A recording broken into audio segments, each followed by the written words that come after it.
I often talk about the power of using your intention. So, in this episode, I'll talk about the difference between intention and focus. Now, it may seem like a subtle distinction, but actually, those are two very different things, and we need to know how to use them differently. So, here we go, episode 88, Focus versus Intention. Hi, I'm Karen Rohlf, and welcome to Horse Training in Harmony. This podcast is about you making progress with your horse in a way that you both can love. It's about learning how to move and be in harmony. Because yes, you really can develop a horse to be both athletic and happy. When we show up as our best selves for our horses will show up for us. So, let's get started. With horses, how we use our minds can make all the difference between successful communication and willing cooperation and confusion or mistrust. And it makes sense because horses are sensitive living beings. They feel stuff, and they're always reading our body language and our intentions. It's how a prey animal knows the difference between a hungry lion getting up and a lion who isn't hungry. He's just getting up to turn around and reposition himself. But this ability to read intentions is not just reserved for prey animals. I think we all, and by we all, I mean all living things, are able to read intention. Our intention shows through our body language. Our body language gives away intention, unless you work hard to have it not do that. And unfortunately, we humans do work hard at disconnecting our body and our minds. Humans and our weird social customs and rules about what's okay and what's not okay have, I think, distorted us. We've become so good at disconnecting our bodies from our minds. We're so good at looking one way and feeling another. So good at it that now to be natural with a horse is something we have to take a course to master. When so much of what we really need to be doing is to be fully present in our minds in this moment, with bodies that are relaxed and free to be, well, an embodiment of the same moment that our minds are in. But so often we are not. So often when I teach people, I'm actually teaching them to dare to feel what they're feeling and to trust it, or at least to be able to identify it and to not pretend that things are working when they aren't, and to be more confident to say yes when things really are working. So I find it's less about learning how to do this. I think we're all born able to connect our mind and our bodies and express intention and body language naturally. When I teach, it's more about giving people permission to unlearn all the things that are keeping people from being really present with their horses. Because horses are confused. Many horses get confused.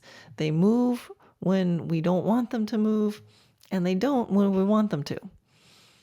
And this means that we have some work to do to show our horses that we're able to express our intentions in a meaningful way. I don't think horses have any trouble reading intentions, but we humans are not always so great at expressing them.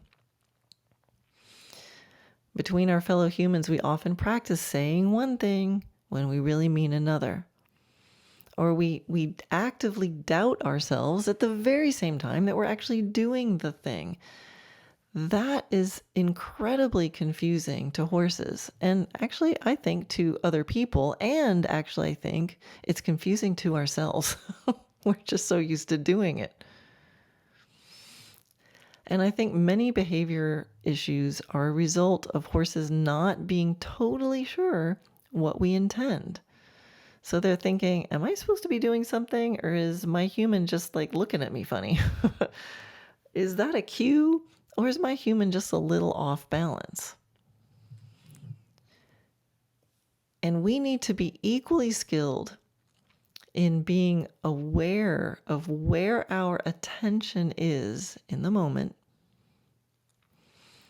being able to focus deeply on what we are or we want to be paying attention to, and having a clear intention of what we want the result in the future to be. So, can we be aware of where our attention is in any moment to be able to focus deeply on that thing that we're paying attention to and have a clear intention of what we want the result in the future to be? So those are three different things: our attention, our focus, and our intention. So let's take a look at what I mean by those three things. So our attention is where the mind is. And there's all different kinds of attention and an infinite number of things to possibly pay attention to. So we have a choice of what we're paying attention to. And this alone can be a lifelong journey to become a master of your attention. I don't know about you, but my brain is really good at jumping around to different things. I think I'm paying attention to one thing, and then I realize I'm making a list of things to do in my brain, or I'm reviewing something that happened yesterday, or I'm thinking about something else that's in the future. And I thought I was paying attention to one thing, but there's some other stuff going on in there too. So that's where focus comes in. So focus is when you concentrate your attention on one thing in a particular way for a period of time. Could be an extended period of time or just in a very concentrated way. So focus can be hard or soft. So a hard focus can be narrow and pointed. A softer focus can take in a wider field. So either way, focus happens in the here and now, and it actually can feel static, especially compared to intention. So what do I mean by static? Well, let's compare it to intention, and then I think we'll see the difference. So intention is a thing intended. Okay, great, Karen. You're not supposed to use the same word in the definition, right? Intention is when you're intending. Well, it's when you have an aim or a plan. So to intend is to have a course of action as one's purpose or objective. So intention implies movement in some way. Intention means you're going from point A to point B. It could also be about being a certain way. Intention takes into account a picture of the future. And in order to get there, you will, in different moments, need to have particular things to focus your attention on. So I think we could do a whole thing about the nuances of the similarities and differences between focus and attention. And there's actually lots, if you look into this, like, what's the difference between focus and attention? You can go down a really interesting rabbit hole. It's fun to contemplate that. It is practical to know and to feel the difference between having a specific focus on a specific thing versus having an intention for a result. So that's the main thing that I want to focus on here is the difference between what your attention is focusing on versus having an intention for a result. So you can play with attention and focus and go down that rabbit hole on your own.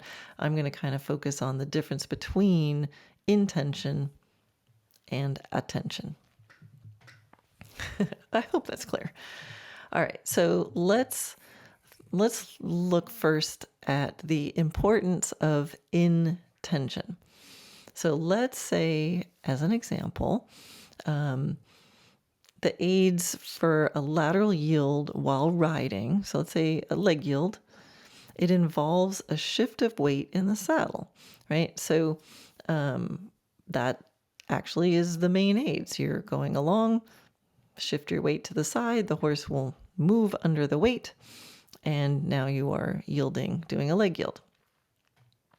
But if you just put your attention and your focus on making a shift of weight, it won't necessarily work. I mean, you can lean over to check your girth and your weight will shift, but your horse doesn't do a leg yield necessarily. So a lateral yield is not just about the weight shift alone. It's about a weight shift with intention, and the intention needs to come first. This is why so many people, when they look up movements and dressage books and they read the paragraph of aids about how to do things, there's usually a big paragraph of aids of how to do a shoulder in or something like that. And then they go and they apply those aids, and it doesn't necessarily work. We need the intention. Now, I remember it was my very first natural horsemanship clinic that I went to.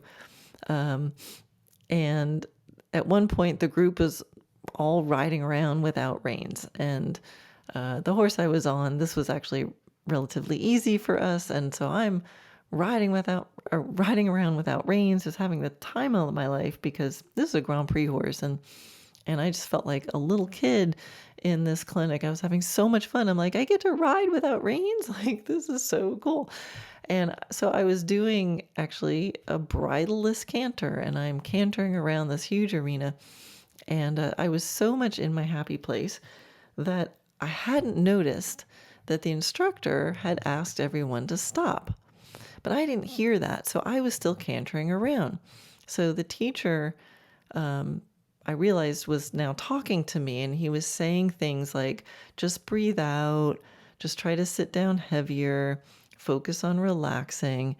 And so I was doing all those things, and my horse's canter just got yummier and more with me, and I was in more harmony, and I was just happier. So I'm just continuing to canter around the arena.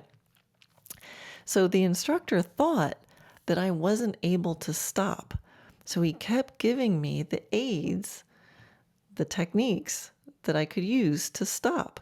And then finally, I kind of looked around and went, oh, I'm the only one moving. Everybody else was standing still. And I looked at him and I said, oh, do you want me to stop? And he said, yes. So I just stopped, and my horse stopped in a heartbeat. So that's the difference between focusing on something and knowing the intention of that.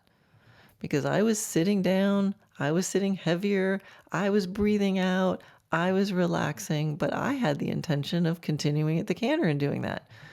The instructor wanted me to stop. As soon as I knew the intention, it just happened. So think for a minute as I'm talking about this. Are there any times that you feel like you are applying the correct aids?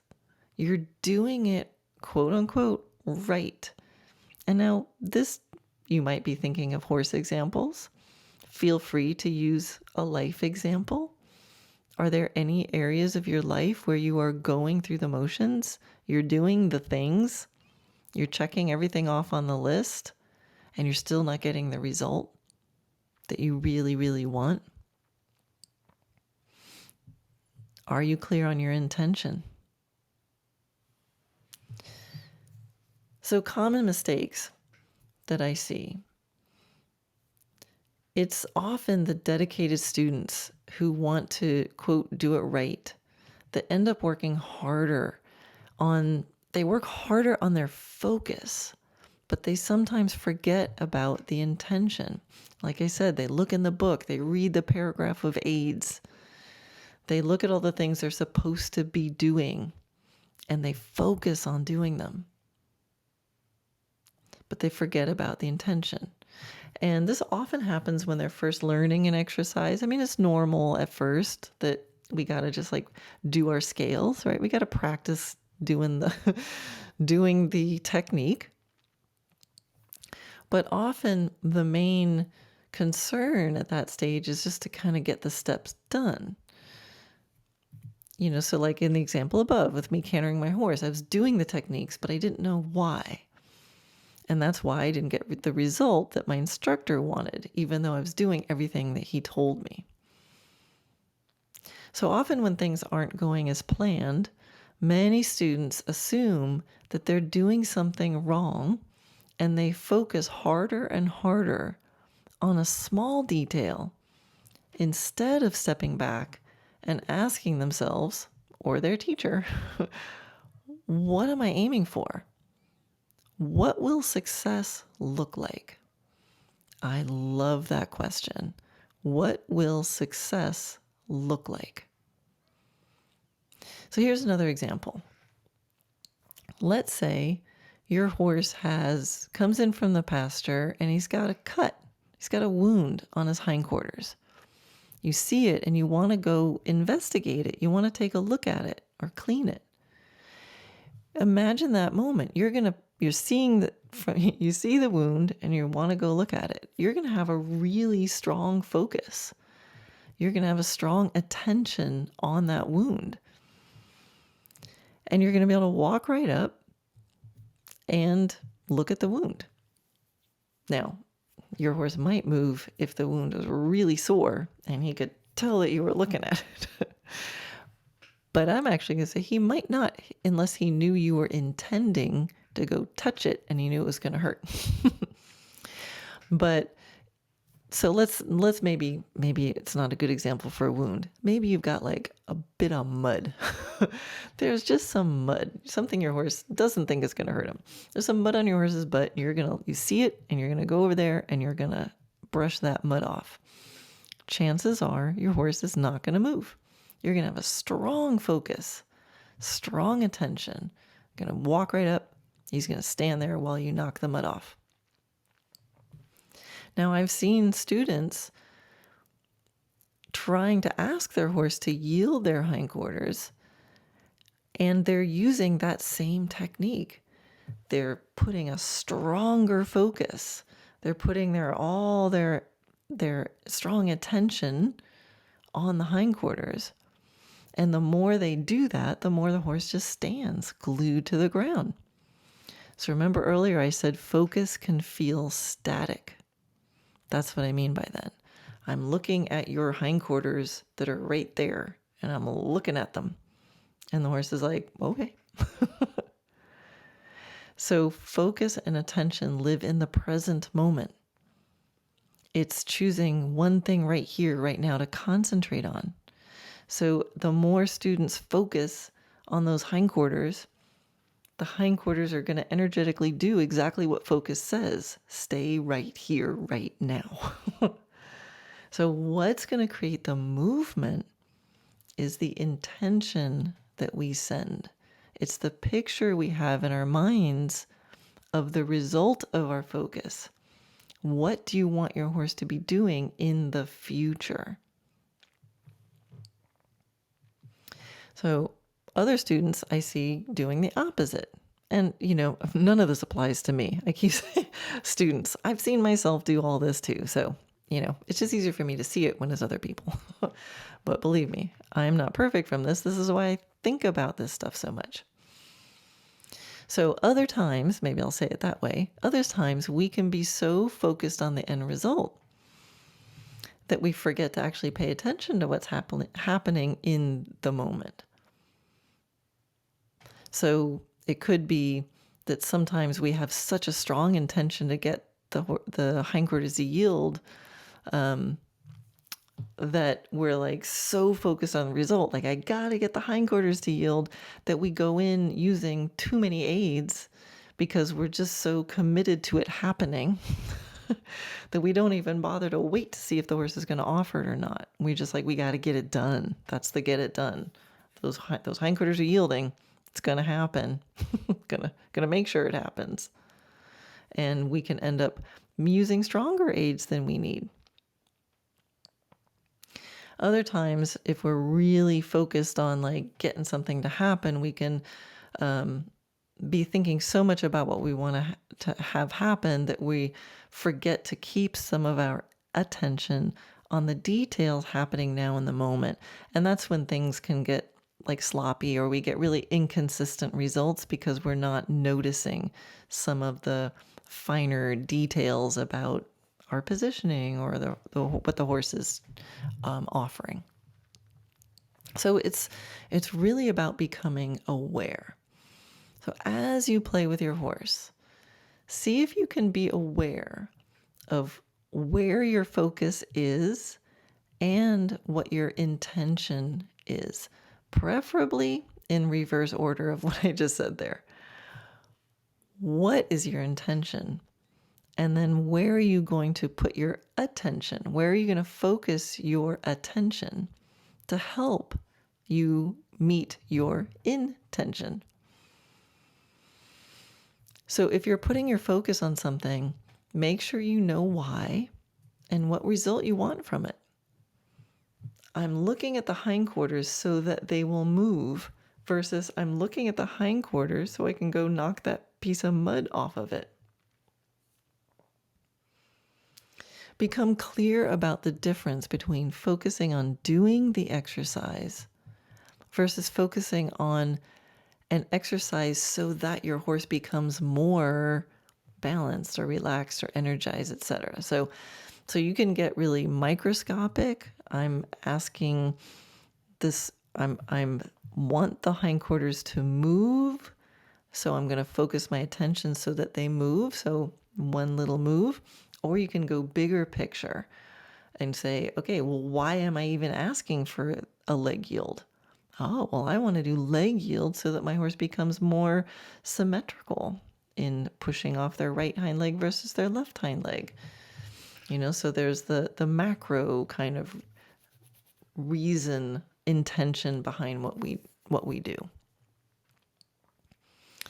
And if we're not aware of the intention behind why are we even doing the exercise in our training, we're missing golden training moments. And I've talked about that before, the power of knowing why you're doing the exercise that you're choosing.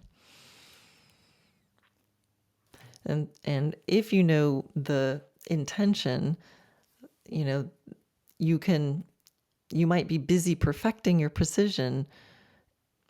I guess I should say, if you're not sure of the intention, you might be busy perfecting the precision of the exercise, and you might not notice that your horse actually just became a little more relaxed. Even if the shoulder in wasn't perfect, it's like, wow, he's more engaged. All right, let's take that. So how do we improve playing with things like intention and focus and attention? It can all sound really nice, great ideas, but go out in the real world and try to do some of this stuff. It might seem hard. So I thought I'd give you some just tips on how to improve some of these things. So let's say you find it easy to set intentions, but you have trouble getting your attention to stay focused in the moment, right? So maybe you've got great ideas. Here's all the stuff I want to do, but you're feeling a little scattered, or maybe not seeing all the details.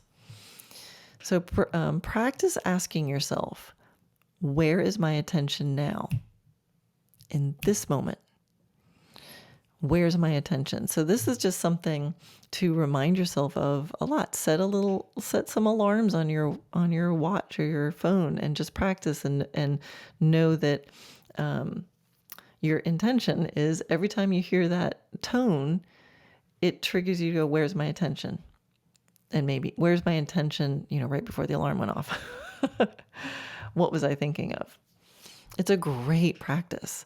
You need to train yourself to be more aware of where your attention actually is and be more disciplined about focusing more deeply for longer amounts of time on, small technical skills.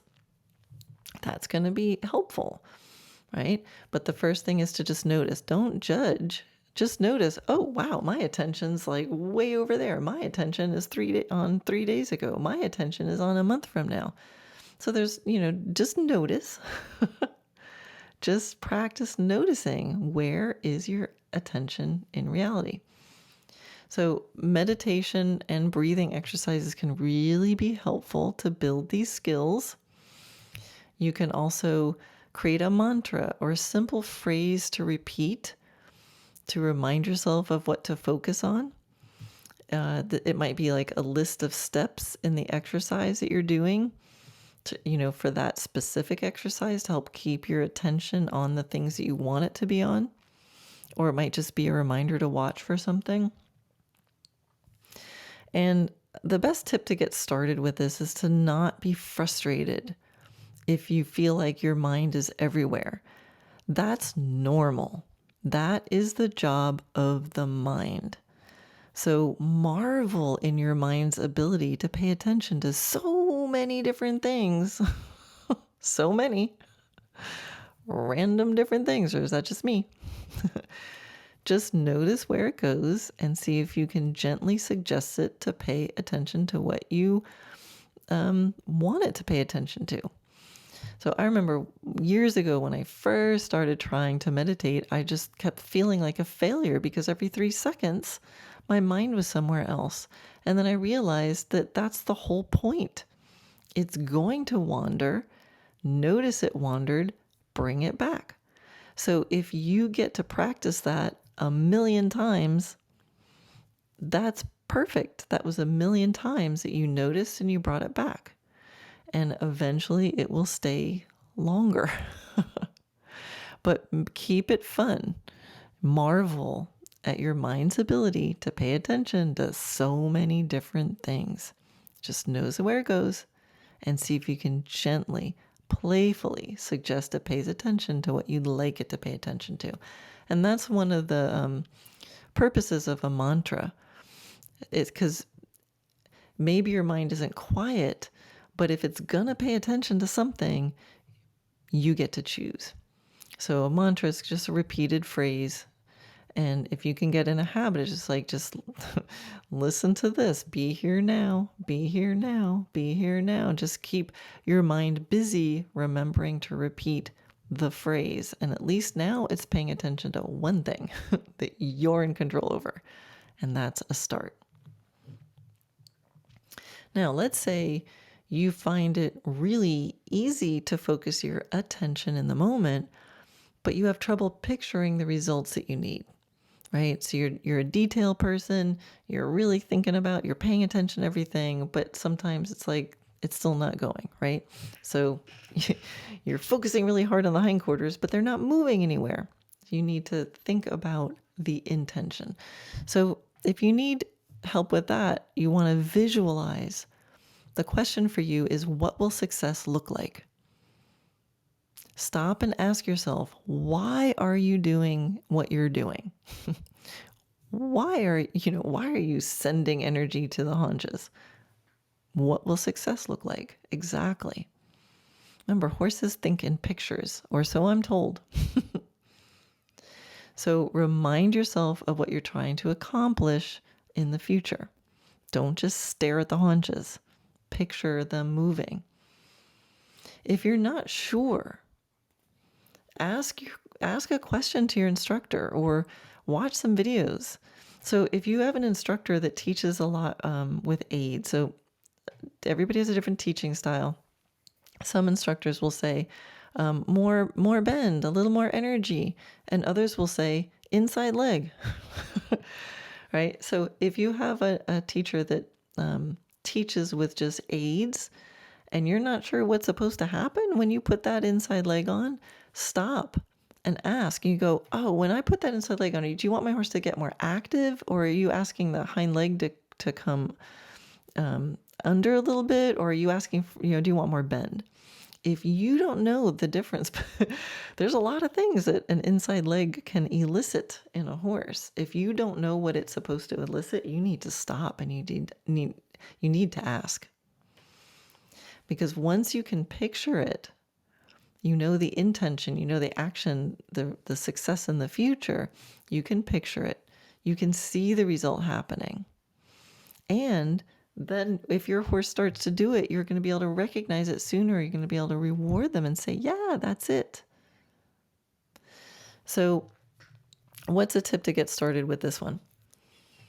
Make a ritual out of setting intentions for easy stuff. I mean, really easy stuff. So here's something you can try. It's not horse related, but I want you to feel the difference between doing the dishes versus setting the intention of the dishes becoming clean.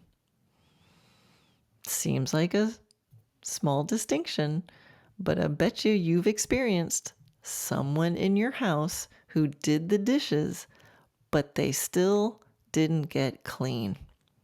They just sat there and moved the sponge around. They did the technique. They put the dish in the water, they put soap on the sponge, and they moved the sponge around the plates. And they still didn't get clean. So practice remembering to set an intention. Don't just do the dishes. Make the dishes clean. Have fun with this. Be ridiculous. Remember to set the intention. Because I think sometimes our horses see us moving stuff around. They see us with the water and the soap and the sponge. They see us going through the motions. And the whole time they're thinking, what am I supposed to be doing? I see her doing the things. What am I supposed to be doing? So practice setting simple intentions for everything you do. For example, I don't sit down at my computer to write a blog or to say words on a podcast. I sit down with the intention of helping you with your horse. And luckily, I'm able to focus my attention long enough on the subject that I can actually get it done. I hope. So, bottom line is, you got this. Remember, you can do this.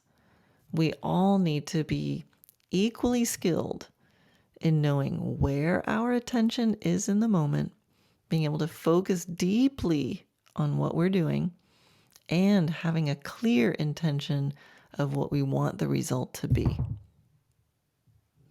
And remember, it's actually backwards order of that.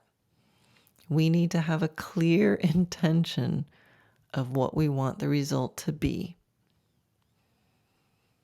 We need to notice where our attention is and be able to focus it deeply on what we're doing. Notice yourself so that you can know yourself. When you know where you are and what you're doing and what you want to be doing and where you want to be going, there will be no stopping you.